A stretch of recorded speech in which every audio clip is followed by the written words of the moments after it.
बहुत बहुत धन्यवाद अध्यक्ष जी। पिछले कुछ दिन कहे या पिछले कई साल कहे, मुझे लगता है कि सदन में भी इस तरह की घटनाओं पर कई बार चर्चा हुई है। मीडिया के माध्यम से टीवी डिबेट में भी कई बार हम लोग गए हैं। दिल्ली पुलिस की किस तरह से वो दिल्ली को चला रहे हैं, इसके ऊपर कई बार चर्चा होती रहती है। मेरा जो आपका ध्यान इसके मूल में ले जाना चाहता हूं कि जो ये सारी चीजें हो रही हैं उसका एक कारण क्या है और उसका एक समाधान क्या हो सकता है। मैं देख रहा था कि कल से हाउस में अखिलेश जी के नेतृत्व में पिटीशन कमेटी की रिपोर्ट आई। राजेंद्र गौतम जी ने एक अपना प्रस्ताव रखा। अगर मूल में जाए तो एक ही चीज निकल के आता है कि चाहे वो दिल्ली की ब्यूरोक्रेसी हो, चाहे वो दिल्ली की पुलिस हो, ये जनता के प्रति रिस्पॉन्सिबल नहीं है। इनका कोई कमांड नहीं है। हम लोकतंत्र के अंदर हैं। लोकतंत्र में ये कहा गया था भाई कि लोग इंसाफ देंगे, लोग सारी चीजें डिसाइड करेंगे, लेकिन दिल्ली की जनता का इनके ऊपर कोई अधिकार नहीं है। किसी भी तरह से ये दिल्ली की जनता के प्रति रिस्पॉन्सिबल नहीं है। मैं एक अपने ऊपर बीते हुए एक एग्जाम्पल से मैं आपको एग्जाम्पल से देना चाहता हूँ। यहाँ पे सारे लोग बैठे हैं। अभी मैं 5-6 महीने पहले ही विधायक बना हूँ, नया नया विधायक बना, और आप सब लोगों ने राजेंद्र नगर के अंदर खूब काम किया। जब चुनाव का रिजल्ट आया, चुनाव से जब हम लोग बाहर निकले, तो आप सभी लोगों ने, चाहे वो पक्ष रहे हो चाहे विपक्ष के रहे, साथी यहाँ पे नहीं है, आप सब लोगों ने मुझे बधाई दी, लेकिन साथ में एक चीज और भी कहा कि यार तुम्हारे यहाँ पानी की बड़ी समस्या है, इसको ठीक करना। मैं तो अपना एग्जाम्पल देता हूं कि जून के आखिरी महीने में रिजल्ट आया, जुलाई में पानी के ऊपर हम लोगों ने काम शुरू किया। सौरभ भाई यहाँ पे है नहीं, लेकिन उन्होंने बड़ी मदद की। जल बोर्ड के अधिकारियों को भी सलाम करता हूं, जेई जेडारो एक्शन लेवल तक के। हमने 1 महीने के अंदर कॉलोनी वाइज की ये इस कॉलोनी में इतनी पानी आता है, इतने पानी की जरूरत है, ये 3 चीजें अगर कर दी जाए तो इस कॉलोनी के अंदर पानी की समस्या खत्म हो जाएगी। हमने 1 से सवा महीना लगाया और हर कॉलोनी की कैसे पानी की समस्या खत्म होगी ये हमने रिपोर्ट लेके जमा करा दी जल बोर्ड के अंदर। हमने कहा जी अब इसके ऊपर काम शुरू किया जाए। पिछले 5 महीने से मैं दर दर की ठोकरें खा रहा हूं। कभी जल बोर्ड जाता हूं, कभी जेडारो जाता हूं, कभी फला जाता हूं, कभी ढमाक जाता हूं, कभी इनके पास जाता हूं। पता क्या चलता है कि जल बोर्ड को फंड ही नहीं दिया है फाइनेंस सेक्रेटरी ने। और ये मुझे लगता है सिर्फ मेरी समस्या नहीं है। मुझे लगता है, पहले तो मुझे लगा हो सकता है मेरी ही समस्या है, बाद में मैंने अपने साथियों को फोन किया, यार तुम्हारे यहाँ पैसा आ रहा है क्या? तो उन्होंने कहा जी हमारे यहाँ भी नहीं आ रहा। तो ये लगभग पूरी दिल्ली के अंदर ये समस्या है। आप सोचिए कि पानी जैसी मूलभूत समस्या के ऊपर भी ये जो नौकरशाह हैं, जो ये आईएएस ऑफिसर हैं, जो ये ब्यूरोक्रेट्स हैं, ये सीरियस नहीं है। और इनका ये भी लक्ष्य है कि दिल्ली के लोगों को पानी ना मिले। हमारे यहाँ कई सारे बोर रीबोर हुए, 10-12 रीबोर कराए गए, रीबोर हो गए। उसमें 4-4 हज़ार रुपये, 3-3 हज़ार रुपये का मोटर लगता है कि वो मोटर लग जाए और मोटर से वो रीबोर स्टार्ट हो जाएगा। बड़ा दुर्भाग्य की स्थिति है कि जल बोर्ड के पास आज 1 लाख रुपए भी नहीं है कि मोटर लगाया जा सके। इससे ज्यादा संगीन स्थिति क्या हो सकती है? इससे ज्यादा बुरी स्थिति क्या हो सकती है? आज मदन लाल जी ने जो बात कही, राजेंद्र पाल गौतम जी ने जो बात कही, सच्चाई तो यह है कि जिस दिन एसएचओ हमारा फोन उठा लेता है, हम बड़े खुश होते हैं, यार ये वाला एसएचओ ठीक है, ये वाला डीसीपी बड़ा ठीक है, ये वाला एसीपी तो फोन उठा लेता है, इसको तो मैसेज भेज दो, ओके भी लिख के दे देता है। आप सोचिए कि दिल्ली के चुने हुए प्रतिनिधियों की ये स्थिति हो गई है कि अगर हमारा फोन भी एसएचओ उठा लेता है तो हमें होता है चलो आज तो ये वाला एसएचओ ठीक है। इस स्थिति में है। जब आप सोचिए कि चुने हुए प्रतिनिधियों की ये हालत हो गई है, तो दिल्ली की जनता की क्या स्थिति है। मैं मानता हूं यहां पे जितने लोग बैठे हैं, अगर 100 कॉल करते होंगे महीने के अंदर एसएचओ को, एसीपी को, डीसीपी को। एक आध काम हो सकता है पर्सनल हो, 99 काम जो होते हैं वो पब्लिक के काम होते हैं। और पब्लिक के काम में भी कोई सहयोग नहीं मिलता। जो केस बताया कंझावला के अंदर, मैं तो उस घर में भी गया, उस परिवार के साथ मिला। दिल्ली के उप मुख्यमंत्री मनीष सिसोदिया जी भी साथ में गए, आतिशी जी भी थी, ऋतुराज भाई वहीं बैठे थे 4 से 5 दिन परिवार के साथ लगातार थे।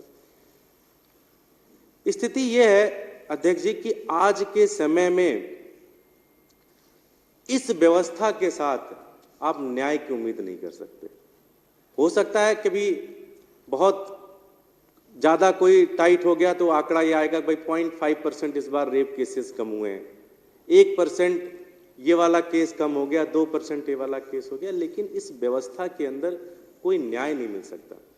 जब भी हम कहते हैं कि भाई दिल्ली पुलिस को दिल्ली की जनता के अधीन लाया जाए, दिल्ली के ब्यूरोक्रेट्स को दिल्ली के जनता के अधीन लाया जाए, जब भी हम ऐसा आर्गुमेंट देते हैं तो ये भारतीय जनता पार्टी के साथी, मीडिया के साथी, बहुत पढ़े पढ़े विद्वान भी ये कहते हैं ये हो नहीं सकता।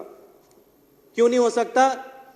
क्योंकि दिल्ली केंद्र शासित प्रदेश है, दिल्ली देश की राजधानी है, और दिल्ली देश की राजधानी है इसलिए इसके ऊपर तो केंद्र का ही शासन होगा। सच्चाई तो यह है कि यह भी झूठ आर्गुमेंट है। आप दुनिया के जो सबसे डेवलप नेशन है, फॉर एग्जांपल जर्मनी ले लीजिए, जर्मनी की राजधानी है बर्लिन। उस जैसे दिल्ली सरकार हमारी एनसीटी बोलते हैं, नेशनल कैपिटल टेरिटरी, उसी तरह से जर्मनी के अंदर जो बर्लिन के अंदर जो सरकार चलती है उसको भी बोलते हैं senate of Berlin. Senate of Berlin के अंदर पुलिस भी आती है, सेनेट ऑफ बर्लिन के अंदर सारे के सारे अधिकारी भी आते हैं। तो ऐसा नहीं है कि नहीं हो सकता। आप लंदन ले लीजिए, ग्रेटर अथॉरिटी लंदन उसको बोलते हैं, उस लंदन की एडमिनिस्ट्रेशन को जिसका मेयर हेड होता है, उसके अंदर भी सारी पुलिस आती है, सारी जांच एजेंसी आती है। और सबसे बड़ी बात कि लंदन की पुलिस के अंदर जो कि वहां के मेयर के अंदर आता है, उसकी ये जिम्मेदारी है कि रॉयल फैमिली की भी सुरक्षा वही प्रदान करेगा। तो जो यहां कह देते हैं ना कि भाई ये कई सारे एमपी एमएलए रहते हैं, यहाँ पे कई सारे मंत्री रहते हैं, तो अगर दिल्ली पुलिस दिल्ली सरकार के अंडर आ गई तो इनकी सुरक्षा कैसे करेंगे? लंदन के अंदर जो लंदन के मेयर के अंदर जो पुलिस आती है वो लंदन के राजशाही की भी सुरक्षा करती है, वहां के कैबिनेट मंत्रियों की सुरक्षा करती है, वहां के प्रधानमंत्री की भी सुरक्षा करती है। और लोकतंत्र में मुझे नहीं लगता रशिया कोई एग्जाम्पल है, रशिया तो सबसे खराब एग्जाम्पल है। लेकिन जो मॉस्को शहर की जो राजधानी की जो सरकार है, मेरा ख्याल है ड्यूमा बोलते हैं वहां की सरकार को, संसद को ड्यूमा बोलते हैं। जो शहर की जो सरकार है उस सरकार के अंदर दिल्ली पुलिस भी आती है, इंटेलिजेंस भी आती है, गृह मंत्रालय उससे रिपोर्ट तो मांग सकता है लेकिन गृह मंत्रालय पुलिस को हटा नहीं सकता, और उनकी जिम्मेदारी है कि मॉस्को को सुरक्षा देना। अध्यक्ष जी, आज राजनीति में नफरत बहुत ज्यादा हावी हो गई है। मैं देख रहा था कल विजेंद्र गुप्ता जी को मैंने देखा, बड़े सीनियर साथी हैं, आज है नहीं, मैं तो सबसे जूनियर साथी हूं। मैं देख रहा था कल चर्चा हो रही थी कि भाई एमसीडी में प्रोटेम स्पीकर कैसे अपॉइंट हुए, एल्डरमैन कैसे अपॉइंट हुए, फला ढमा, किसके ऊपर चर्चा हो रही थी। वो खड़े हुए और वो उस चीज को डिफेंड कर रहे थे। जब वो डिफेंड कर रहे थे तो उनकी बॉडी लैंग्वेज को देखने लायक था, वो आंख नहीं मिला पा रहे थे किसी से, वो उनकी जुबान में वो ताकत नहीं थी, क्योंकि उनको भी पता है कि वो गलत चीज को डिफेंड कर रहे हैं। जब तक हमारी राजनीति जिस हिसाब से दिल्ली के अंदर चल रही है, नफरत के बेस पे होगी, मुझे नहीं लगता हम सिस्टम ठीक कर पाएंगे। आज दिल्ली की जनता ने अरविंद केजरीवाल जी को मौका दिया है, और अंत में लोकतंत्र का मूल यह है कि जनता जनार्दन होती है, कहा जाता है। तो चाहे वो हो सकता है किसी एक्ट में ना लिखा हो, लेकिन सेंटिमेंट यही है कि जनता सुप्रीम है। तो जब तक जनता की नहीं चलेगी, चाहे वो दिल्ली पुलिस हो, चाहे वो दिल्ली की ब्यूरोक्रेसी हो।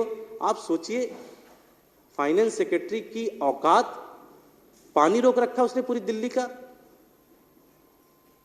इतनी औकात उसकी, इतनी हिम्मत उसकी।